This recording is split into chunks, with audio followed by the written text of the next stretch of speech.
अब देखिए जगत गुरु तत्वदर्शी संत रामपाल जी महाराज के मंगल प्रवचन। अब यहाँ पैरेलल आपको ये एक प्रमाण देना चाहेगा दास कि परमात्मा की पहचान क्या है। वेद हमारे हिंदू धर्म के एक सत्य वस्तु है, सत्य ज्ञान की वस्तु मानी जाती है कि उसमें जो लिखा है भगवान की यथार्थ महिमा है। तो जो वेद बताते हैं कि परमात्मा के बचपन में जो परवरिश की लीला कुंवारी गाय से होती है, वेद में लिखा है। और जिस भगवान ने ये लीला की है तो who is God? He is God, जो वेदों अनुसार जिसकी लीला है। अब थोड़ा सा प्रमाण देते हैं। ये कबीर सागर है और ये कहाँ से प्रकाशित है, ये कौन है इसका संशोधन करता? ये कबीर पंथी ही है। कबीर पंथी भारत पथिक स्वामी युगलानंद बिहारी द्वारा परिकृत। मुद्रक एवं प्रकाशक है खेमरा श्री कृष्ण दास प्रकाशन। अध्यक्ष श्री वेंकटेश्वर प्रेस, खेमरा श्री कृष्ण दास मार्ग, मुंबई। ये ऐसे। अब इसके ये है ज्ञान सागर पृष्ठ 74 पे। सुन जुल्हा मन भयो आनंदा, जिमी चकोर पायो निश्चंदा। जब कबीर परमात्मा मिले, वो कहते हैं बालक मिला इतना खुश हुआ। ले सुत चले हर्ष मन कीना, तातों पुन असबोल ही लीना। सुत काशी को ले चले, लोग देखण ते आवे। अन्न पानी बख्शे नहीं, जुल्हा शोक मनावे। गरीबदास जी की वाणी और परमेश्वर की वाणी जो धर्मदास द्वारा लिखी गई थी वो सेम मिल रही है। कुछ है कि इन्होंने गड़बड़ी की, वो यहां से पता चलेगा। जब जुल्हा मन कीन तिवाना, रामानंद सो कही उत्पाना। मैं सुत पायो बड़ा गुणवंता, कारण कौन बखे नहीं संता। जैसे साधु संतों के पास जाकर प्रार्थना किया करते थे गृहस्थी लोग कि मेरे बच्चे का कुछ हो गया, जंतर मंत्र करो, वो लड़का कुछ नहीं खाता। रामानंद ध्यान तब धारा, जुल्हा सो तब वचन उचारा। पूर्व जन्म में ते ब्राह्मण जाति, हर सेवा की नी भलभाती। कुछ तुम सेवा हर की चूका, ताते भयो जुल्हा का रूपा। अब थोड़ी बहुत दिव्य दृष्टि काम करे थी, ने बताया कि तू पहले जन्म में ब्राह्मण था, इब तू ऐसे ऐसे बन गया। प्रीति प्रभु गई तोर लेनी, ताते उद्यान में सुत तो दीनी। इसलिए भगवान ने तेरे को एक जंगल में कोई पुत्र दे दिया। आगे क्या बताते हैं? हे प्रभु, अब नीरू बोल रहा है, प्रार्थना कर रहे हैं रामानंद से। हे प्रभु जसकीन तस पायो, आरत हो तो दर्शन पायो। कि मैंने कोई गलती करी तो मैं जुल्हा बना, वह तो मैंने भोग लिया, पर एक समस्या और आ गई। सो कहो उपाय गुसाई, बालक अक्षुधावंत कुछ खाई। अब क्या बताते हैं? रामानंद अस युक्ति विचारा, तुम सुत, तुम्हारा सुत कोई ज्ञानी अवतारा। बछिया जाही बैल नहीं लागा, सोले ठाड करो ते आगा। कहते हैं वो बछिया लाओ जिसके कभी बैल ने टच ना करी हो कंवारी। बछिया ताही बैल नहीं लागा, सोले ठाड करो ते आगा। उसको लाके उसके पास खड़ी कर दो। दूध चले ते थनते, दूध ही धरो छिपाई। अक्षुदावंत जब होवे ताको देव खवाई। ये तो रामानंद ने कहा, बताया कि ऐसे ऐसे करो। रामानंद तो कुछ और जंत्र बताए थे। अब देखो यहां क्लियर होता है। जुल्हा एक बछिया ले आवा और चलो दूत कोई मर्म न पावा। अब ये दूत कौन आ गया पूछिए इन पे। गरीबदास जी ने फिर क्लियर किया ये कहानी, ये गड़बड़ कर दी थी यहाँ पर। और चलो दूत जुल्हा हरसाना, राख छिपाई कहो नहीं जाना। अब यहाँ हम इतना ही लेंगे। अब इन्होंने कहा है कि चला दूत कोई मर्म नहीं पावा। दूत कौन था? वो गरीबदास साहिब ने इसका अच्छा वर्णन दिया है। गरीबदास जी की वाणी है।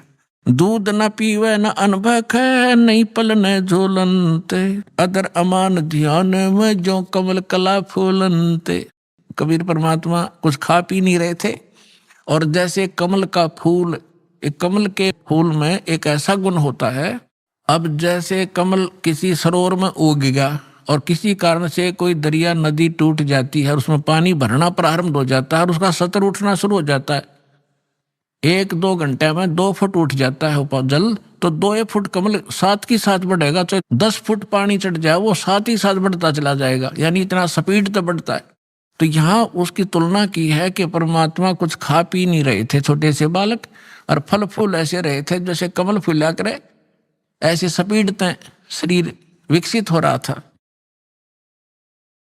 शिव उतरे शिवपुरी से अवगत बदन विनोदे, मैं के कमल खुशी भये फिर लिया ईस को गोद। भगवान को गोद में ले लिया शिव जी ने। नजर नजर से मिल गई किया ईस प्रणाम, धन मोमन धन पूर्णा ये धन का सीनी काम। शिव जी साधु रूप में खड़े हुए, दोनों की जब नजर मिली परमात्मा की और शंकर जी की, तब उस साधु रूप में नीरू और नीमा से कहा था शंकर जी ने कि धन है नगरी जहाँ ऐसे महापुरुष के चरण टिके। ये तो परम संत है, कोई वो समझ नहीं सके शिव जी वो भगवान है। 7 बार चर्चा करी बोले बालक बहने, दोनों की 7 बार चर्चा हुई। 25 दिन का बालक और बोला और आपस में बतलावे शंकर जी से। 7 बार चर्चा करी बोले बालक बहने, शिव को कर मस्तक धरा ल्या मोमन एक धैन। मोमिन हे मुसलमान, सिर पर हाथ धर दिया शंकर भगवान ने उस नीरू का, और जा एक देनू ल्या गाय ल्या कंवारी। अन ब्यावर को दूहत है दूध दिया तत्काले, पीवे बालक ब्रह्म गति ता शिव भय दयाले। अब ये तो आपको 250 वर्ष पहले, तो 280 वर्ष पहले लगभग गरीबदास जी ने उच्चतरार्थ की। 600 वर्ष पहले धर्मदास जी ने परमात्मा की महिमा को लिखा, कबीर सागर। अब दिखाता हूं पवित्र वेद, इन पवित्र सदग्रंथ आपको दिखा दिए हैं। ऋग्वेद मंडल नंबर 9 और सूक्त नंबर 1 और मंत्र नंबर 9 में आपको प्रमाणित करते हैं कि वो परमात्मा जब शिशु रूप धारण करके आता है, उसके परवरिश की लीला कंवारी गायों से होती है। ये देखिएगा, ऋग्वेद मंडल नंबर 9 और 10 ये इकट्ठे हैं। ये कहां से छपा है? प्रकाशक है सार्वदेशिक आर्य प्रतिनिधि सभा, महर्षि दान भवन, रामलीला मैदान, नई दिल्ली से।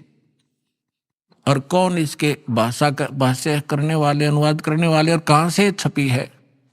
मुद्रक है Prince offset printer 1510 Pataudi house, नई दिल्ली, दरियागंज नई दिल्ली। ये देखिएगा,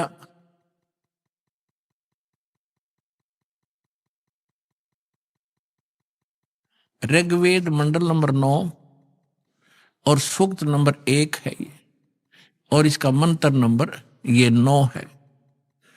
इसमें अभी अधन्या, अभी इमम अधन्या उत्सृणति धेनव, धेनो माने गौवें, शिशु माने उस शिशु रूप में प्रगट परमात्मा को, सोम इंद्राय पातवे, सोम माने अमर पुरुष। अब इसमें क्या अनुवाद किया है कि उस सोम माने अमर पुरुष, या सोम माने इन्होंने, अब पे देखो ये ऋग्वेद मंडल नंबर 9 का सूक्त 1 का मंत्र 1 है। इसमें सोम शब्द है। सोम माने सोम स्वभाव परमात्मन, सोम माने परमात्मा, इन्हीं के शब्दों में। अब यहां लेते फिर आते हैं। अब हम ऋग्वेद मंडल नंबर 9 सूक्त 1 मंत्र 9 में आगे हैं। ये ऋग्वेद मंडल नंबर 9 सूक्त 1 और मंत्र 9। इसमें लिखा कि इम माने उस, सोम माने अमर पुरुष को, पुरुष माने परमात्मा, तो उस अमर परमात्मा को जो शिशु रूप में, शिशुम कुमार अवस्था में, बाल्य अवस्था में ही, अभी अधन्या, अभी माने पूर्ण, सब प्रकार से पूर्ण रूप से, अधन्या माने बिना धनाई, जो जिसको बैल ने टच ना किया हो, अभी अधन्या। हमारे यहाँ हरियाणा के अंदर, हमारे यानी अक्षेत्रीय भाषा में यूं कहा करते कि ये गायें बिना धनाई है, अधन्या। बिना धनाई माने ये इसको बैल ने टच नहीं किया है, सांड ने, और ये मतलब बिना धनाई है। तो यहाँ वही है अभी अधन्या। अभी माने पूर्ण, सब प्रकार से कंप्लीट इन ऑल रिस्पेक्ट, यानी कंवारी। अभी अधन्या माने कंवारी। ये देखिए, उस सोम स्वभाव, सोम माने अमर पुरुष को, शिशु माने जो शिशु रूप में प्रकट होता है, उसकी अभी अधन्या, सब प्रकार से अधन्या माने इन कर दिया अहिंसनीय, ये खा करनो अर्थ है इनका। दैनो माने गौवे, गौवे तृप्त करती हैं, ओए होए तृप्त करती उस परमात्मा को। जो परमात्मा अमर पुरुष शिशु रूप धारण करके आता है, उनके परवरिश की लीला ये समझो अभी अधन्या कवारी गायों गौओं के द्वारा होती है, वो उसको तृप्त करती हैं। अब इससे क्या सिद्ध हुआ?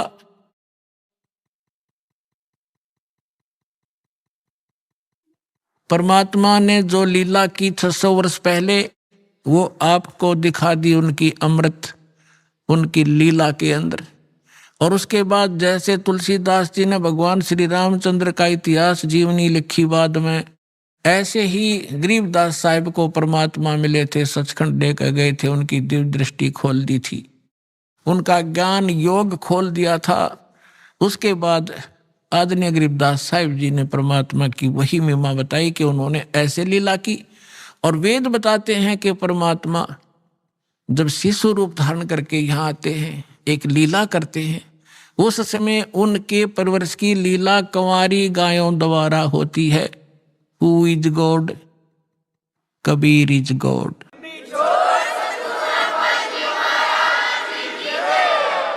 तो ये प्रसंग जो चल रहा था कि गरीबदास साहिब जी को परमात्मा मिले थे गांव छुडानी, जिला झज्जर, हरियाणा के खेतों में, जहां वो अपने ही खेतों में, अपने ही फील्ड में गरीबदास साहिब जी गौवें चरा रहे थे, गौ पाली गए हुए थे। और भी गांव के काफी बड़े बड़े भी, छोटे भी, यानी सबसे छोटी उम्र के गरीबदास जी ही थे।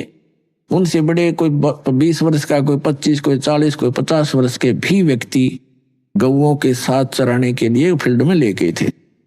तो वहां से परमात्मा आए थे जिंदा महात्मा का रूप बना के सतलोक से, जैसा कि उनका विधान दास ने बताया, वेदों में प्रमाणित है कि वो परमात्मा ऐसी ही लीला किया करते हैं। तो गरीबदास साहिब जी को खेतों में, जंगल में मिले थे। लंबी कहानी है, फिर आने पर बताएंगे। अब जो प्रसंग है, तो उनको सचखंड लेकर गए, फिर वापस छोड़ा था 8-10 घंटों के बाद। तब उन्होंने आकर बताया है, क्या बताया है कि शंखों लहर मेहर की उपज, कहर नहीं जा कोई। कहर माने दुख है। जैसे एक परिवार का इकलौता पुत्र था, रोग से मृत्यु होगी, किसी की दुर्घटना से होगी, तो कहर टूट गए, वो कहर था। या हम किसी को सताने के लिए प्रयत्नशील होते हैं, या किसी और सारा दिन हम 2 रोटी के लिए ही जंग धोते रहते हैं। तो कहने का भाव ये है कि वहां शंखों लहर मेहर की उपजे, कहर नहीं जा कोई, वहां कोई दुख नहीं। अब जैसे इस दास के साथ बहुत बार बनता है, पहले भी बनता था, कि जैसे अकेला होता हूं तो एक बार ऐसी हिलोर उठती है अंदर से, जैसे कोई कितना ही हमें सता रहा हो, कितना ही दुखी कर रहा हो, उसके प्रति भी दोष नहीं आता, उसके प्रति भी द्वेष नहीं होता, कोशिश करने से भी नहीं होता, सब अपने से लगते हैं। लेकिन वो होती है कुछ अक्षणों के लिए, और उसके जाते ही अंदर फिर वही गंध भर जाता है, वही राग द्वेष, वो ऐसा कर दूंगा, उसने ऐसे कैसे बोल दिया, वो क्या समझता है अपने आप को। तो वो सारा गोबर फिर अंदर जो का तो प्रभावित हो जाता है। तो गरीबदास साहिब जी कहते हैं उस सतलोक में जाने के बाद आपको ऐसा बॉडी मिलेगा जिसमें ना बीपी हाई हो ना लो हो, और वहां का आहार इतना अच्छा है, वहां विकार उत्पन्न होते ही नहीं, चाहने से भी नहीं होते। जैसे छोटा बालक है 2-3-4 वर्ष का, उसमें कोई विकार होता ही नहीं, कोशिश करने से भी नहीं हो सकता। काम, क्रोध, मोह, लोभ, अहंकार, उसमें कुछ होता है नहीं। अभी माता पिता या कोई भाई उसको धमका देता है, एक 2 थप्पड़ भी लगा देता है, 2 मिनट के बाद फिर सीने से लग जाता पे आकर के। तो उसमें वो द्वेष ही नहीं, किसी ने मुझे मारा, मुझे तो बात नहीं करूं, या अन्य कोई विकार नहीं। तो इस प्रकार वहां आपको ऐसी बॉडी मिलेगी जिसमें आप में कोई विकार नहीं आएगा, और आपका पूरा परिवार होगा। तो वहां कोई गलती कराने वाला अन्य एलिमेंट नहीं होगा, तो वहां हम सुखी हो सकते हैं। तो क्या बताते हैं मन तू चल रे सुख के सागर, जहां शब्द सिंधु रत्नागर। अब सुख सागर कहा सतलोक को। अब जैसे समुद्री जहाज में बैठकर कोई जाता है और वो निकल जाता है 200 किलोमीटर समुद्र में, उसके बाद उसको समुद्र में जल के अतिरिक्त और कुछ दिखाई नहीं देता उस जहाज से न्यारा। उस जहाज से अलग जो वस्तु है केवल वाटर है। और जहां तक नजर जाती है कोई कोई दिनों तक चलते रहते हैं। तो कहने का भाव ये है कि सतलोक में वो सुख ऐसे भरा पड़ा है जैसे दूसरी वस्तु नहीं समुद्र के बीच में जाने के बाद आपको दृष्टिगोचर नहीं होती। तो ठीक इसी प्रकार सतलोक में जाने के बाद वो सुख सागर इसलिए कहा है कि वहां कोई दुख नाम की वस्तु नहीं है। तो इसलिए ऐसे स्थान को हमारा विश्वास ना होता कि सचमुच कोई स्थान ऐसा है, क्योंकि हमने सुना नहीं कभी। अब जैसे कोई गांव में रह रहा है, गांव के बाहर और एक झोंपड़ी डाले बैठा है, आसपास के उसके पशु सूअर आदि फिरते रहते हैं, और उसको कोई ये कहे कि तुझे चंडीगढ़ के अंदर एक प्लाट दिलाता हूं, चल तेरे ये नाम फार्म भरवा दूंगा, ऐसी कोई स्कीम है। यदि उसको विश्वास हो तुरंत कहेगा भरवाओ जी, अभी भरवाओ, और फटाफट वहां जा बैठेगा झोपड़ी छोड़ के। तो अब जब हमें वो विश्वास होगा कि वहां ऐसा स्थान है, तो फिर हम इस झोपड़ी न छोड़ांगे, चाहे यहाँ 6 मंजिल की कोठी हो। उस स्थान के सुख के बराबर या वह झोपड़ी है जो बाहर जहां सूअर घूमते रहते हैं। लेकिन हमने अब यही उत्तम है, कोई विकल्प नहीं। और ये झोपड़ी जो है कितनी बड़ी कोठी है, कल मृत्यु हो जाएगी, सत साधना नहीं की तो कुछ दिनों के बाद वहीं गधा बनकर कुत्ता बनकर कुट्ठी के बाहर ही घूम रहा होगा, उसमें प्रवेश करने के लिए उसको अलाउड नहीं होगा। तो ये दुख दिखेंगे आपको, तब आपका मन हटेगा, तब ये मन जीता जाएगा, मन जीती हो जाओगे, आप यहाँ की बकवादों को नहीं चाहोगे। अब इस ज्ञान के माध्यम से आपको पता चलेगा, यदि आज हम किसी का धन चोरी करते हैं, रिश्वत लेते हैं, तो आगे आपको आने वाले जन्मों में उसका प्रतिफल देना पड़ेगा। कोई भैंस बनकर देगा, कोई कुत्ता गधा बैल बनकर कुत्ता रखवाली करेगा, बैल बनकर उसके खेतों में जोतेगा, कोई भैंस बनकर गाय बनकर वो वापस करने पड़ेंगे, कोई गधा बनकर, कोई ऊंट बनकर, घोड़ा बनकर। तो क्यों पंगे में पा दें हम? और किस लिए करते हैं लूट खसोट, किस लिए करते हैं माया जोड़ी रिश्वतखोरी डाके? हम किस लिए करते हैं? हमने अपनी परंपराएं बिगाड़ ली। मनुष्य जीवन मिला था केवल भक्ति करने के लिए, और मनुष्य जीवन का मूल काम हम भूल गए। हम यहाँ की परंपराओं को बनाकर इसमें अपनी शान शौकत समझने लग गए। किसी के पास धन हो गया और उसने लड़की का विवाह करने लगा, तो उसने लड़की के विवाह में कि उसके पास पैसा है, तो कहीं से भी प्राप्त है, पूर्व संस्कार से है या 2 नंबर से किया है, तो उसने लड़की के विवाह में सारे फंड कर दिए, डीजे बजाना, फलाना करना, इतने व्यक्ति बुलाने हैं, ऐसा धन देना है, इतना दान दे दिया, कुछ कार दे दी हैं। अब उसने तो दे दी, उसने तो बकवाद कर दी क्योंकि पैसा है। अब गरीब आदमी की लड़की का जब विवाह होता है तो आत्मा तो उसकी भी रोती है। तो पिता भी समझता है कि आज पड़ोस में एक लड़की का विवाह हुआ है, उसको ऐसा वैसा दिया गया है, इतने उसको कपड़े दिए हैं, इतने गहने दिए। तो वो गरीब व्यक्ति अपनी बेटी के मुंह की तरफ देखता है, कहीं इसके मन में ठेस ना पहुंचे बेटी को। तो जितना उसका सामर्थ्य होता है उससे ज्यादा कर्जा वर्जा करके अपनी बेटी को कोशिश करता है वो आइटम पूरे करने की, लेकिन फिर भी उतना नहीं कर पाएगा और नुकसान और कर्जवान भी हो जाएगा। तो ये जो बकवाद हमने शुरू कर रखी है ये खत्म करनी पड़ेंगी। अब विवाह तो परमात्मा ने कर रखा है, बच्चा और बच्ची का जो संस्कार उसका पहले ही बना रखा है। बाद में तो हम बेमतलब का ड्रामा और अपनी बकवाद दिखाते, लोग दिखावा करते। हमने बच्चों का विवाह कति सिंपल वे से करना चाहिए। अब जैसे हम बकवाद करी, एक ने बड़े धूमधाम से लड़के का विवाह था, डीजे बजवाया, सारे सांग करवाए हैं, खूब ठाठ से बड़े गहने गाने बनवा कर रख कर तैयार करके और विवाह के लिए जा रहे थे। और वो लड़के दुल्हे वाली गाड़ी जिसमें 7-8 3-4 घर के रिश्तेदार दामाद उसके बैठे हुए थे, यानी उस लड़के के जीजा वगैरह बहनोई, और वही कार टकरा गई ट्राले से। वो दुल्हा भी मर गया और वो बहनों के बटे हुए मर गए 1-2 साथ में ही। वह कुंबा गानी होगी। पहले दिन तो नाचे कूदे थे, ठाठ बांध रहे थे, और अगले दिन टक्कर मार कर हो रहा सारा परिवार, चाट ले डीजे ने और बजा ले बाजे भी। तो यहाँ संतों ने बताया है, जैसे आदरणीय नानक साहिब जी को परमात्मा सचखंड लेकर गए थे बेई नदी से, उनको वापस छोड़ा था, उसी दिन से उनकी वृत्ति संसार से हट गई थी, क्योंकि सुख में स्वतल उन्होंने आंखों देख लिया था और यहाँ के दुख से परिचित वो पहले ही से ही थे। तो क्या उन्होंने कहा, वो मायूस से रहा करते थे। तो कोई व्यक्ति जो जाते थे, कोई नए नए जाते थे, वो पूछा करते थे कि महात्मा जी आप तो बड़े मायूस से रहते हो, साधु संत फकीर तो निश्चिंत होते हैं, आप तो हमेशा ऐसे लगते हो जैसे चिंताग्रस्त हो, आप खुश क्यों नहीं रहते।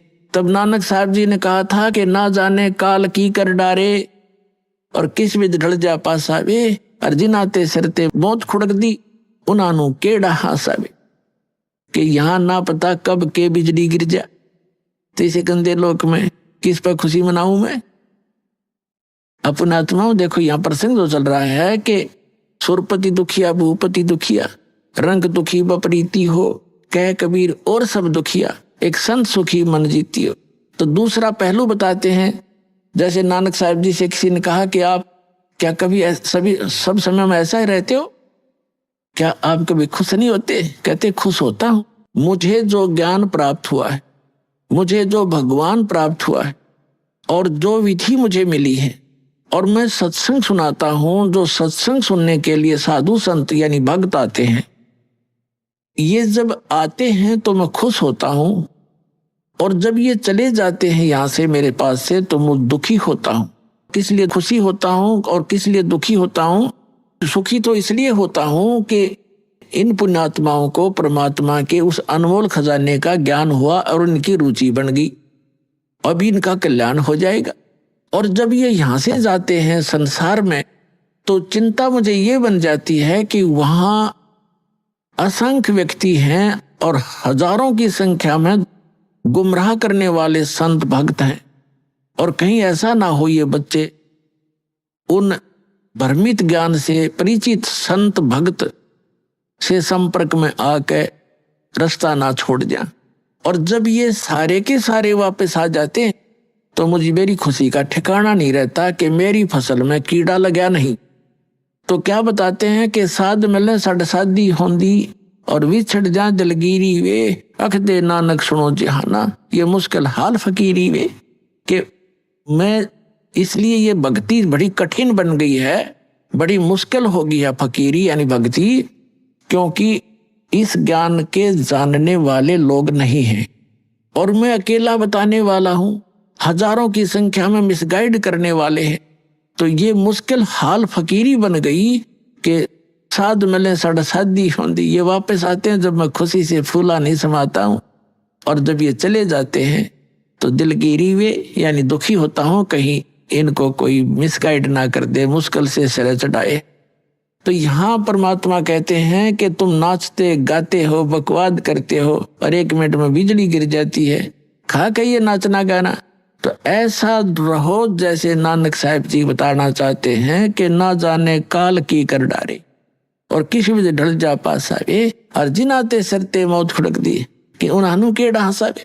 और फिर दूसरी बात ये है, जैसे विद्यार्थी, ये एक विद्या केंद्र है पूरी पृथ्वी, और जिनको मानव शरीर प्राप्त है, ये ड्रेस अलग है अन्य प्राणियों से, आपकी कुत्ते से, गधे से, सूअर से, तो ये ड्रेस अलग है, तो इसका काम भी कोई और ही है।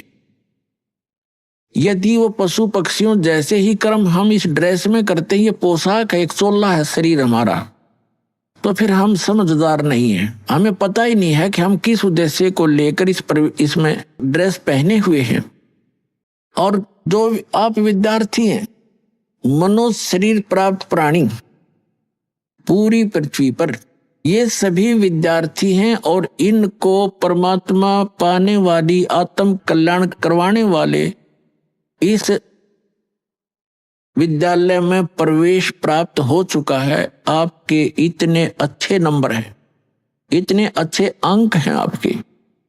और जो बच्चा जिस भी ट्रेनिंग में प्रवेश किए हुए है और उस ट्रेनिंग को करता नहीं, विद्यालय के समय को विद्यार्थी जीवन में वो सिनेमा देखता है, शराब पीता है, बढ़िया भोजन खाता है और जो काम है उसको भूल गया, वो कर नहीं रहा है, तो वो बच्चा बाद में पछताता है। जैसे एक समय ये दास हरियाणा सरकार के अंदर जूनियर इंजीनियर सिविल के अंदर कार्यरत था, तो जहां हमारा कंस्ट्रक्शन वर्क चल रहा था वहां पर रोड का भी कंस्ट्रक्शन वर्क चल रहा था, रोड का, सड़क का। तो सड़क के ऊपर एक व्यक्ति काम कर रहा था, उसके बच्चे वही मिट्टी में, जैसे मजदूरों के बच्चे वहीं रहते हैं साथ में। और वहां पर एक एक्शन आ गया उसी रोड का। एक्शन एक अधिकारी होता है, कार्यकारी अधिकारी, इंजीनियर। तो वो जब वो चला गया इंस्पेक्शन करके, तो वो व्यक्ति क्या कहता है मजदूर के, ये मेरा क्लास फेलो था, ये एक्शन। कभी हम एक विद्यालय में पढ़ा करते थे, मेरे भाग फूट गए, मैं पढ़ा नहीं, आज मजदूरी कर रहा हूं और मेरे बच्चे भी देखो यहीं पढ़े हैं। और ये पढ़ गया, समय का सदुपयोग कर गया, आज देखो कारों में चलता है, इसके बच्चे पंखों के नीचे कोठियों में लेटे हुए हैं। अब वो रो रहा था इस बात को याद करके। तो यहाँ परमात्मा आपको याद दिलाना चाहते हैं कि उस समय आप रोगे, पछताओगे। जब ये समय हाथ से छूट जाएगा मनुष्य जीवन का, तो इसी तरह पछताओगे। मनुष्य ये विद्यालय का समय है आपका, ये मनुष्य जीवन जब तक है आप विद्यार्थी हैं और इसमें ये कार्य नहीं किया भक्ति वाला, तो बाद में पशु पक्षी बनकर रोया करोगे। गरीबदास जी कहते हैं, ये संसार समझदा नहीं, कहंदा श्याम दोपहरे नु, गरीबदास ये वक्त जाते रोगे इस पैरे नु। ये मनुष्य जीवन एक बार हाथ से छूट गया, इस पैरा माने समय को रोया करोगे फिर। जैसे कुत्ता रात्रि में ऊपर को मुंह करके रोता है, उसकी आत्मा में कभी ना कभी वो बात याद आती है, मैं कितना गलती किए हुए हूं, आज मैं कहाँ पड़ा हूं, लेकिन हो कुछ सेकंड के बाद फिर वो भूल पड़ जाती है। तो ये प्रसंग जो बताया जा रहा है आपको, इस कहते हैं कहे कबीर और सब दुखिया, एक संत सुखी मन जीती हो। अब आपने ये उद्देश्य बनाना पड़ेगा कि हम विद्यार्थी हैं, मनुष्य जीवन प्राप्त प्राणी, चाहे स्त्री का है चाहे पुरुष का, ये मानव शरीर कहा जाता है। तो ये जितने भी मानव शरीर प्राप्त प्राणी हैं ये विद्यार्थी हैं, इनका उद्देश्य परमात्मा पाना, आत्म कल्याण करवाना है। वो दूसरी बात है कि किसने कौन सी ट्रेनिंग कर रहा है। जैसे कोई विष्णु की साधना कर रहे हैं तो वो ट्रेनिंग उसकी न्यारी है, स्वर्ग तक की पहुंच है, वहां से फिर वापस जन्म मृत्यु सदा बनी रहेगी।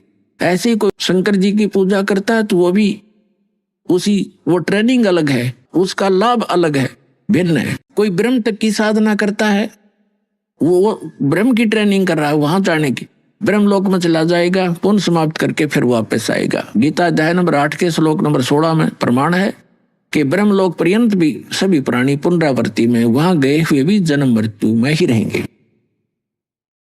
तो इसी प्रकार जो अक्षर पुरुष की तो यहाँ साधना कोई करता ही नहीं, क्योंकि उसके लोक में जाना नहीं होता। हमने फिर उसके बाद तो पार ब्रह्म, सबसे परला परमात्मा, जिसको परम अक्षर ब्रह्म कहा है, संतों ने उसको पार ब्रह्म कहा। पार ब्रह्म, एक ब्रह्म, एक पर ब्रह्म, और तीसरा पार ब्रह्म। पार माने सबसे पार का, सबसे ऊपर वाला, सबसे परली पार का। तो हमने साधना उस पार ब्रह्म की करनी है, परम अक्षर ब्रह्म की करनी है, पर ब्रह्म की नहीं करनी। ना ब्रह्म की प्राप्ति का उद्देश्य नहीं रखना, साधना अलग चीज होती है, लेकिन प्राप्ति का टारगेट हमने सतलोक का बनाना है, सचखंड में जाने का, जहां जाने के बाद लौटकर फिर संसार में नहीं आते। अब हम आते हैं, मन तू चल रे सुख के सागर, जहां शब्द सिंधु रत्नागर। शब्द सिंधु यानी जहां सुख का सागर, सुख ही सुख है। फिर कहते हैं, कोट जन्म तन भरमत हो गे, कुछ ना हाथ लग्या रे, कुकर सुकर खरबा बोरे, कौआ हंस बुगारे। कोटि जन्म तू राजा की, ना मिटी न मन की आशा, भिक्षुक हो